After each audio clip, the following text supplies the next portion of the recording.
আজ তোমাদের সাথে আমার বাগানের ফুল গাছগুলো শেয়ার করি। আর দেখো, আজ বিশ্ব পরিবেশ দিবস। আমার মনে হচ্ছিল এত সুন্দর ফুল ফুটেছে, যেগুলো তোমাদের সাথে শেয়ার করলে আমার খুশিটা আরো দ্বিগুণ হয়ে যাবে। দেখো, এখানে আমের মুকুল এসেছে, খুব সুন্দর সুন্দর ফুল। সব থেকে প্রিয় ছিল এই বাগানের 2 বছর আগে এই রজনীগন্ধার ফুলটা লাগিয়েছিলাম টবের মধ্যে মাটি থেকে তুলে, সেটাই এত সুন্দরভাবে ফুটে উঠেছে। দেখো, 2 বছর লেগেছে এই চারা গাছগুলো থেকে এরকম একটা পরিণত ফুল গাছে পরিণত হতে।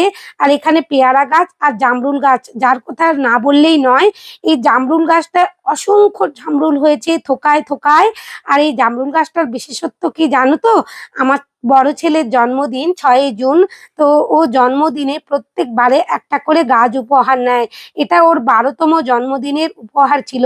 ওর 12 বছরের জন্মদিনে ও একটা জামরুল গাছ আর একটা পেয়ারা গাছ নিয়েছিল।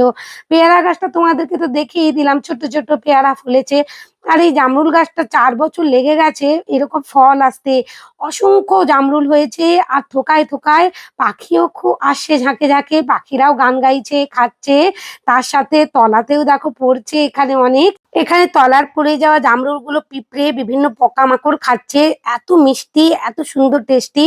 আর এখানে দেখো, রজনীগন্ধা ফুলটা আমার সব থেকে প্রিয় বাগানের মধ্যে। আর এখানে জামরুল গাছটাও খুব সুন্দর ছিল। তোমরা সবাই খুব ভালো থেকো, ছোট্ট করে তোমাদের সাথে শেয়ার করলাম।